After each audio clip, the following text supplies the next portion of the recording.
तो स्वागत है आप सभी का एक बार फिर से मेरे चैनल पर। तो यहाँ पर एक इम्पोर्टेंट अपडेट है जो मुझे आपके साथ शेयर करना है और वो ये है कि जैसा कि कल आपका टाइफर का एग्ज़ाम है जीएस 2023 इसके रिगार्डिंग आपको अपडेट दे दी गई थी। तो इसका एडमिट कार्ड भी आ चुका है और इसके अकॉर्डिंग यहाँ पर ये था कि अब इनकी वेबसाइट पर जब आप विज़िट करेंगे तो आपको क्वेश्चन पेपर इंस्ट्रक्शन और मॉक टेस्ट लिंक का कॉलम दे दिया है कि थोड़ा-सा अगर आप चाहें तो उससे फ़ैमिलियर हो सकते हैं। तो अगर हम सबसे पहले क्वेश्चन पेपर इंस्ट्रक्शंस को देखें तो यहाँ पे मैथमेटिक्स, फिज़िक्स, केमिस्ट्री, बायोलॉजी और भी जो इनके सब्जेक्ट्स हैं, उसके बारे में यहाँ पे दे दिया है। तो हालाँकि हम बायोलॉजी को डील करते हैं, तो हमें जेजीबीएल से मतलब है, तो अगर हम बायोलॉजी को क्लिक करेंगे, तो यहाँ पर ये इस तरीके का इंस्ट्रक्शन देखने को मिलेगा। तो अब हम सबसे पहले यहाँ पे ये इंस्ट्रक्शन से आपको फ़ैमिलियर कर देते हैं। तो ये आपका जो एग्ज़ाम होने वाला है, ये आपका जेजीबीएल्स के रिगार्डिंग है 2023 के। तो इस एग्ज़ाम में आपके 4 सेक्शन होंगे, मतलब 4 सेक्शन में ये पेपर बँटा होगा। ए होगा, बी होगा, सी होगा, डी होगा।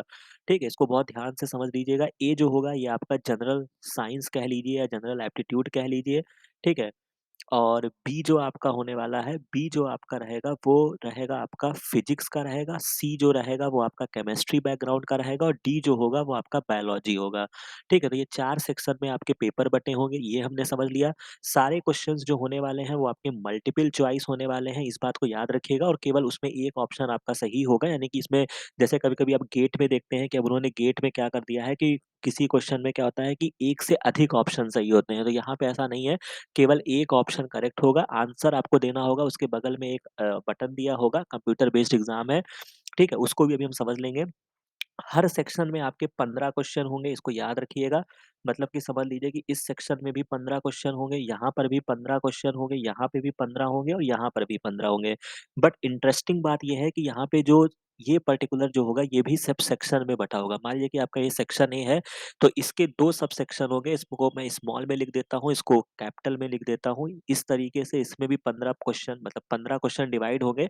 जो पर्टिकुलर ए सेक्शन होगा यहाँ पे 10 क्वेश्चन होंगे और यहाँ पे 5 क्वेश्चन होंगे, यहाँ पे 10 होंगे, यहाँ पे 5 होंगे, अल्टीमेटली आपका 15 क्वेश्चन ही रहेगा, ठीक है? तो ये बात आप समझ रहे होंगे कि मैं क्या बता रहा हूँ आपको, इन्होंने क्या कहना चाह रहे हैं, ठीक है?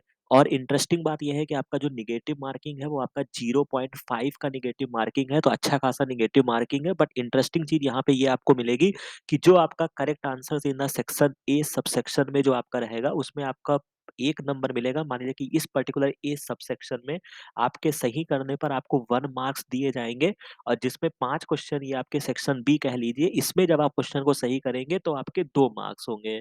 ठीक है? इस बात को याद रखिएगा। और अल्टीमेटली जो नेगेटिव मार्किंग है वो आपकी 0.5 की नेगेटिव मार्किंग है। तो यहाँ तक आपको समझ में आ गया होगा, मतलब सिंपल सी बात ये है, मल्टीपल चॉइस क्वेश्चन पेपर है आपका, ठीक है? 4 सेक्शन में आपका पेपर बँटा होगा, उस पर्टिकुलर सेक्शन में भी आपके 2 सब डिवीज़न होंगे। मान लीजिए कि ये सेक्शन ए का सेक्शन ए हो गया और सेक्शन ए का सेक्शन बी हो गया। यहाँ पे 10 क्वेश्चन रहेंगे, यहाँ पे 5 क्वेश्चन रहेंगे, टोटल मिला के आपके 15 क्वेश्चन हो गए।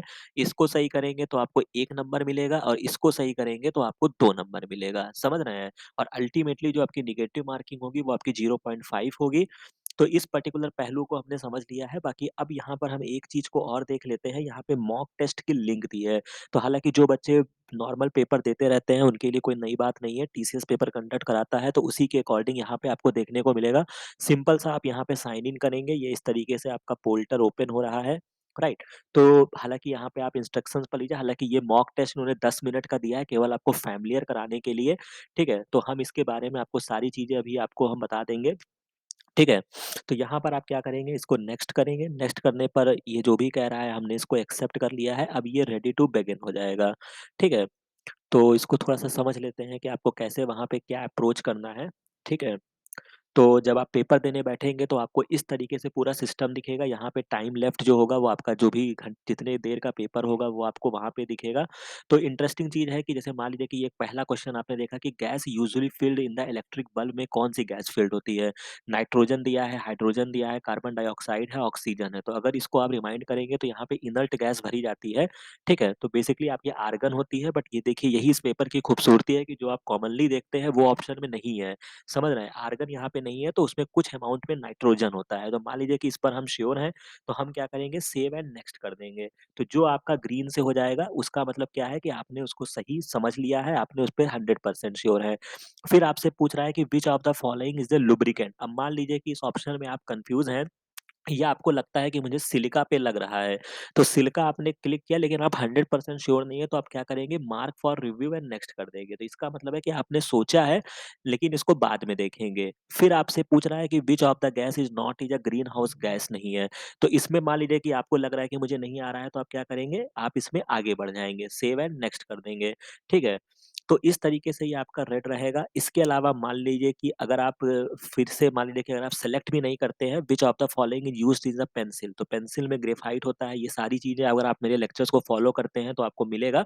बट देखते हैं यहाँ पे मान लीजिए कि आपने सेव एंड नेक्स्ट कर दिया, तो ये आपने 4th को सेलेक्ट कर लिया है। मान लीजिए कि ये क्वेश्चन आपके सामने आया, अब आपको कुछ नहीं पता है, ठीक है? तो आप क्या करेंगे इसको, इसमें अगर आप सेव एंड नेक्स्ट ना जाके mark for review and next भी कर सकते हैं कि हाँ, इसको आके हम देखेंगे, ठीक है? तो इस तरीके से ये पूरी चीज़ें होती हैं, बाकी शायद यहाँ पे ये कैलकुलेटर दिया हुआ है, अगर आप कैलकुलेटर यूज़ करना चाहते हैं, मान लीजिए कि कोई आपका क्वेश्चन भी आता है, तो भी आप कैलकुलेटर यूज़ कर लीजिएगा, ज़्यादा चालाकी मत कीजिएगा। मान लीजिए कि आपको कोई भी चीज़ करना है, 52 को अगर आपको मल्टीप्लाई करना है, तो 52 इंटू 5 करेंगे, ठीक है? तो ये आप वैल्यू को पुट करेंगे, तो ये आपको सॉरी यहाँ पे आपको दिखेगा, 1 सेकंड,